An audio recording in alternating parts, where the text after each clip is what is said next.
Good morning, Alimera.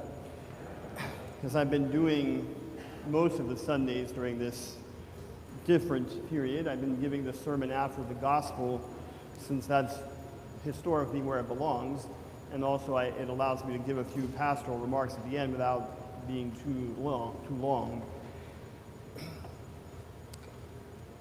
The epistle and the gospel today, if you were to summarize them in 2 words, it would be basic things. Basic things. The epistle lesson had a very basic teaching for us. Do not just be hearers of the word, but doers of the word. It is necessary to hear the word in order to know what to do. We can't just go out on our own devices and do whatever and think that we are correct. Just like it's necessary to go to school to learn a trade, but going to school is not the be-all and end-all of what you're doing. You go to school to learn something so that you can go and do something. So we come here in worship and in private study to hear the Word of God, but then there has to be an application of that, what we are learning. So we don't just hear, but we do what we're hearing. In the gospel lesson, there were 3 basic things that Jesus was doing in his ministry. It said that he was teaching in the synagogue, preaching to the people, and healing every disease and infirmity among them. Teaching, preaching, and healing. So what we're doing this morning is preaching in the context of worship. That's one of the basic things of the church, worship and preaching. Teaching in the form of Bible study, Sunday school, and groups of people who get together to learn, and then healing every disease and infirmity among the people. This is the pastoral dimension of the church, and it happens not only in something formal like confession or in counseling, but it happens among the people when we help each other out.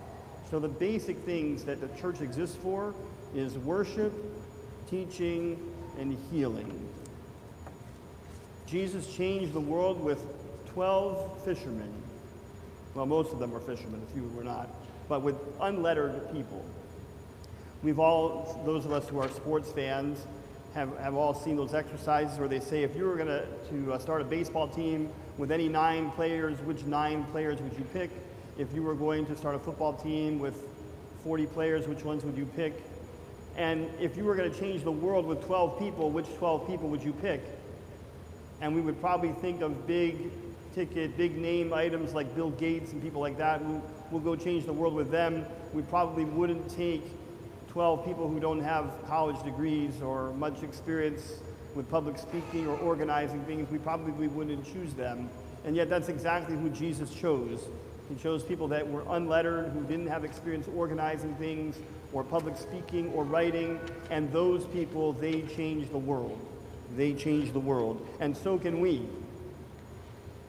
And the last thought I'm going to leave you with is not from today's gospel lesson, but from a gospel lesson that I'm calling to mind a lot these days, which is the Great Commission in Matthew chapter 28, verses 16 to 20. Not the Great Commission part where Jesus sent all the people out to baptize all nations, but the verse before that, where it says that all the disciples went to the mountain which Jesus directed them to, and they worshiped him, but some doubted. So Jesus said, everybody come, and they all showed up, and they all worshiped. But the state of mind of each of them was different. Some of them were excited, some of them were doubtful, but all of them came, all of them showed up. And so this is something that we need to keep in mind now. Everyone has a different state of mind today. Some of us are tired, some of us are distracted, some of us are nervous, some of us maybe even have doubts about what we're doing, or even doubts about God that is allowing these things that happen in our world.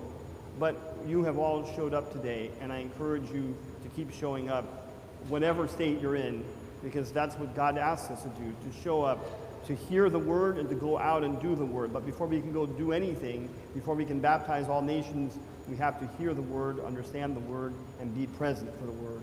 So thank you for being here and being present this morning. Please stand.